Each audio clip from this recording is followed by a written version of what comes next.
안녕하세요. 캔들피그와 김하백의 나불대화 시간입니다. 오늘은 경제 이념에서 사회적 갈등이 많은 한 부분에 대해서 한번 생각해 볼 시간을 가져보려고 합니다. 김하백님 모셔봤습니다. 반갑습니다. 네, 안녕하세요. 예, 반갑습니다.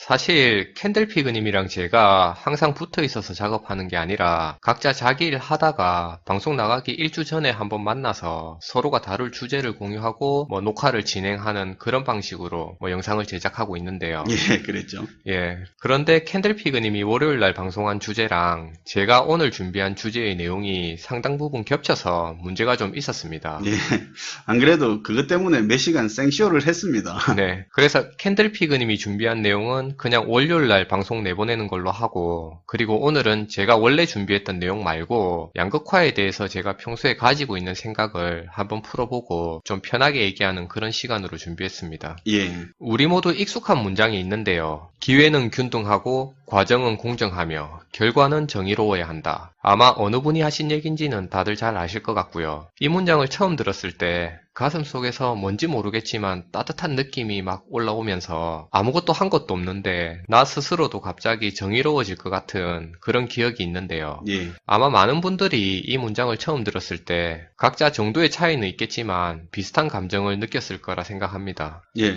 누가 만든 문장인지 원래 있는 건지는 잘 모르겠는데 새로운 세상을 기대하는 사람들한테 들려줄 말로는 잘 만든 문장이라는 생각은 했었습니다. 네, 그래서 오늘은 앞에서 얘기했던 기회는 균등하고 과정은 공정하며 결과는 정의로워야 한다. 이 문장이 예. 저를 포함해서 우리를 얼마나 착각하게 만들었고 경제적인 관점에서 얼마나 많은 모순점을 가지고 있는지 그 부분을 얘기해 볼까 하고요.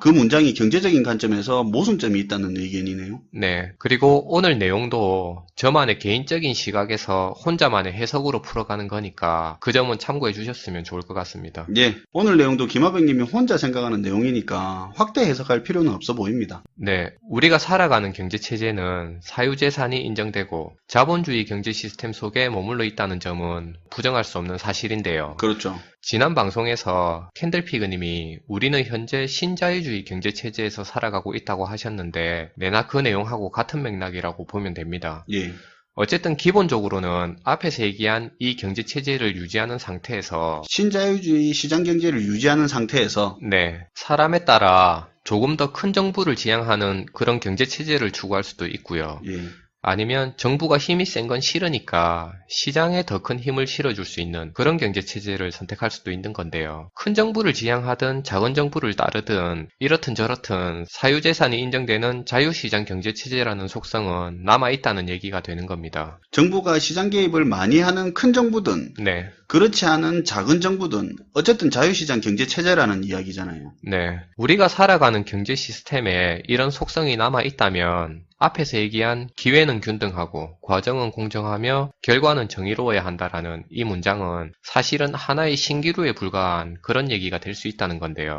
무슨 말이죠? 우선 앞에서 얘기한 저 문장을 세 단계 과정으로 나누어서 생각해 볼게요. 예, 첫 번째 단계의 과정을 국민 모두에게 균등한 기회가 주어지는 상황을 가정하는 거고요. 첫 번째가 기회의 균등, 네. 두 번째 단계가 균등하게 주어진 기회를 살려서 공정하게 경쟁하는 과정을 생각하는 겁니다. 두 번째가 공정한 경쟁, 네. 그리고 마지막으로 세 번째 단계를 공정한 경쟁 과정을 통해서 정의로운 결과가 도출되고 그리고 우리 모두는 그 정의로운 결과를 겸허히 받아들이고 해피엔딩으로 아름다운 사회를 살아간다는 그런 건데요. 예, 그러니까 1, 2, 3단계를 순서대로 나열하면 균등한 기회, 공정한 과정, 정의로운 결과가 되는 거고요. 이 세 가지를 나누어서 생각해보고 지금의 경제 시스템 속에서 자연스럽게 이어질 수 있는 내용인지를 같이 한번 살펴보자는 거죠. 기회의 균등, 공정한 경쟁, 그리고 정의로운 결과 이 세 단계가 자연스럽게 이어질 수 있냐 이걸 한번 보자는 거죠. 네.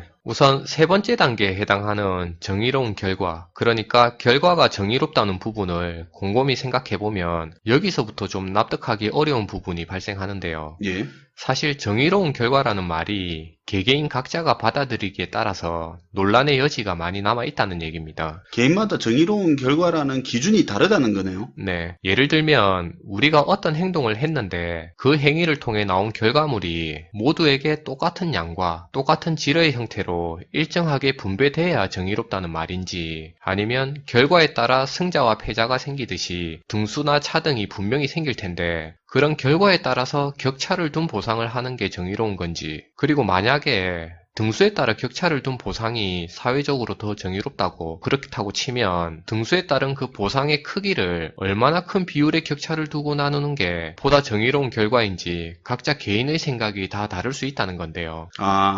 정의로운 결과라는 게 경쟁은 공정하게 했다 치고 네, 결과에 따른 자원 분배를 어떤 기준으로 하는 게 정의로운 결과인지는 개인마다 생각이 다르다는 거죠. 네, 맞아요. 그리고 누구는 보상의 과실을 마치 올림픽 경기처럼 전체 참여자 중에서 상위 1, 2, 3등이 다 차지해야 되고 그 중에서도 가장 좋은 성적을 낸 1등이 가장 많은 노력을 했다고 보고 그 1등이 대부분의 과실을 가져가는 게 옳다고 주장할 수도 있고요. 그렇죠. 우리는 메달을 1, 2, 3위만 가져가는 걸로 알고 있고 당연하게 생각하고 있죠. 네. 아니면 등수별로 보상의 차이를 피부로 느낄 수 없을 만큼 줄이는 게 옳다고 생각하는 뭐 그런 사람도 있을 겁니다.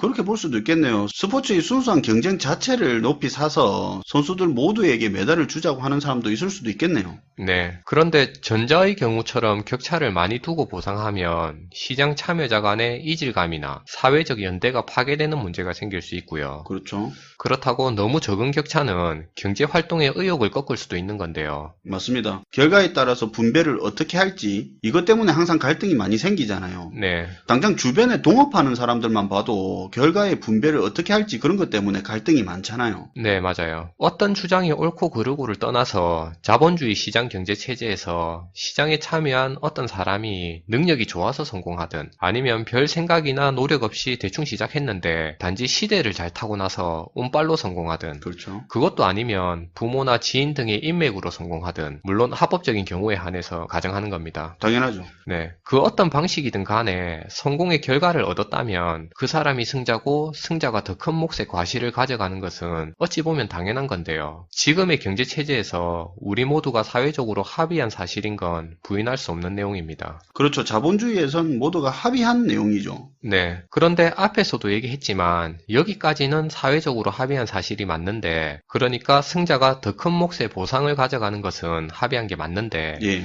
도대체 승자가 얼마나 더 큰 몫의 보상을 가져갈 건지에 대해서는 아직까지 합의한 내용이 없는 것 같은데요. 승자가 더 많이 가져가는 건 사회적으로 합의된 건데 네, 얼마나 많이 가져갈지는 아직까지 제대로 된 합의가 없었다는 이야기네요. 그렇죠. 그러고 보니까 그게 합의가 안 됐으니까 지금 사회 구성원들 간에 그렇게 갈등이 있는 거겠네요. 네, 이 부분에서 문제가 발생하기 시작하면서 게임의 규칙이 변질되기 시작하는데요. 예. 사실 최근에 정치권에서 벌어지는 정책에 대한 싸움도 이 부분에 대한 서로 다른 생각을 좁혀나가는 과정이라고 그렇게 봐도 될 것 같고요. 맞습니다. 우리가 살아가는 현실에서는 각 개인마다 획득하는 보상의 차이가 너무 커서 개인 간의 격차가 점점 커지고 있는 사실을 눈으로 확인할 수 있는데요. 최근에 시끄러운 소득 양극화 문제도 이런 의미에서 불거진 문제로 뭐 그렇게 볼 수 있을 것 같아요. 네.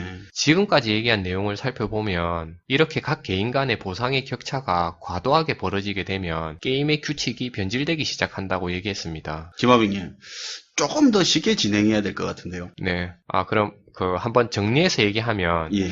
첫 번째 단계로 얘기한 내용이 있잖아요. 예. 국민 모두에게 균등한 기회가 주어지는 상황. 예. 이 기준이 깨지기 시작한다고 얘기한 건데요. 그러니까 동일한 출발선에서 출발해야 한다는 그 기준이 틀어지기 시작한다는 겁니다. 양극화가 심해지면 균등한 기회라는 첫 번째 전제 조건이 틀어질 수 있다는 거네요. 네, 이전 세대가 획득한 보상이라는 과실의 결과에 따라서 다음 세대가 누릴 기회의 양이나 기회의 질도 달라질 수 있다는 생각인데요. 여기서 교육에 대한 정치적인 논쟁이 생기는데 일단 오늘 주제는 아니니까 이 문제는 생략할게요. 사실 못 사는 동네 태어난 애하고 잘 사는 동네 태어난 애하고 각각이 공립학교를 간다고 치면 여기까지는 표면적으로는 기회의 균등처럼 보일 수는 있는데 네, 성장하는 환경도 다르고 만나는 사람부터 시작해서 보고 듣는 정보의 질도 다를 텐데 사실 엄밀히 말하면 기회의 균등은 없겠네요. 네, 맞아요. 기회의 균등이 깨지는 문제를 예를 들면 이런 건데요. 캔들피그님과 제가 100m 달리기를 하는데 이전 세대에서 큰 과실을 획득한 저는 맞춤형 러닝복에 징박힌 최고급 스파이크를 신고 출발선보다 한 30m 정도 앞에서 스테로이드까지 맞고 달리기를 시작하고요. 예. 이전 세대에서 거의 과실을 얻지 못한 캔들피그님은 한복에 사카 쓰고 남학신 신고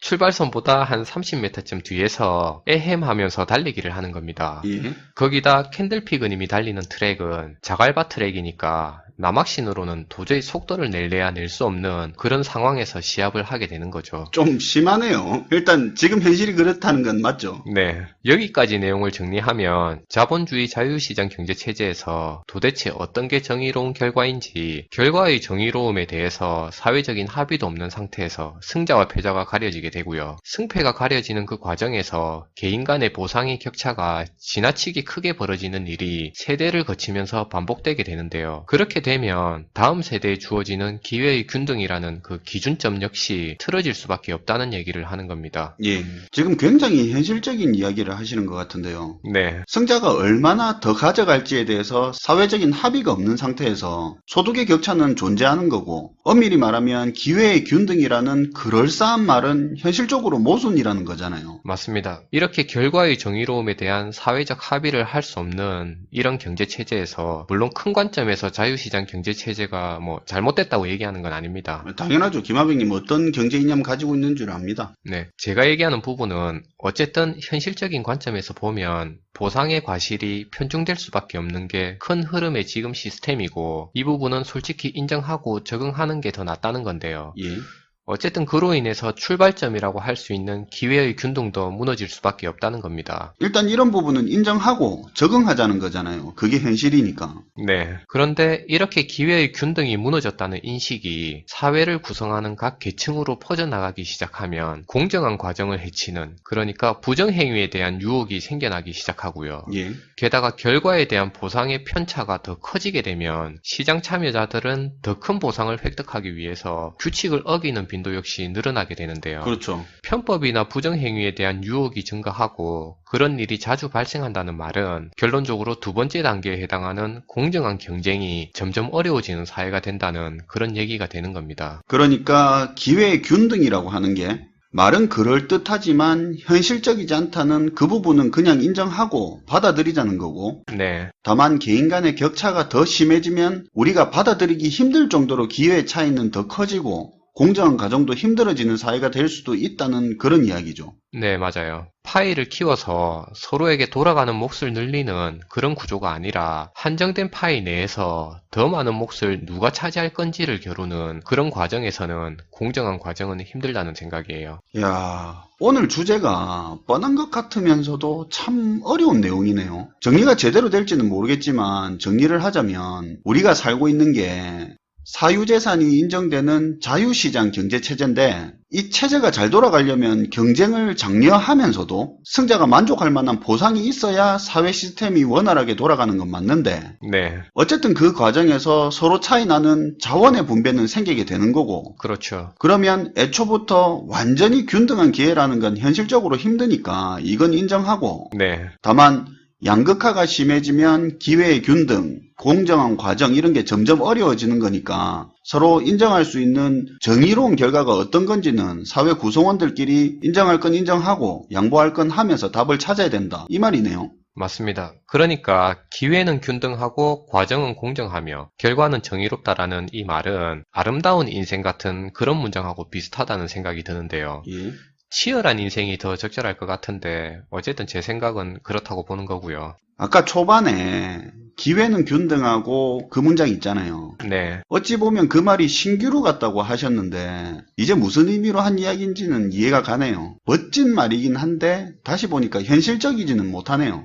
네. 사실 오늘 제가 말장난 같은 주제를 다뤘는데요. 말장난 같은 얘기인지 아니면 듣기 좋은 아름다운 문장을 던져서 지금 우리가 겪고 있는 사회 현상을 제대로 된 시각으로 볼 수 없게 착각하게 만든 건지 그 부분에 대해서는 시청자분들이 한번 판단해 보시면 될 것 것 같습니다. 아, 그럴싸한 그 아까 문장이 우리가 제대로 된 시각으로 볼 수 없게 착각하게 만든 걸 수도 있다 이거네요. 네, 한번 고민해 보자는 거죠. 오늘도 생각해 볼 수 있는 주제를 던져주셨네요. 결론만 놓고 보면 너무 한쪽에 치우치지 말고 서로 인정할 수 있는 범위 내에서 더 현실적으로 생각하고 스스로 중심을 잡자는 의미인 것 같습니다. 오늘도 감사합니다, 김하백님. 예, 감사합니다. 어떤 생각이든 너무 한쪽으로 과하게 치우치면 안 되는 게 현실인 것 같습니다. 오늘도 시청해 주셔서 감사합니다. 지금까지 김하백 캔들피그의 나불대화 시간이었습니다. 캔들스토리 식구가 되고 싶으시면 구독 눌러주세요.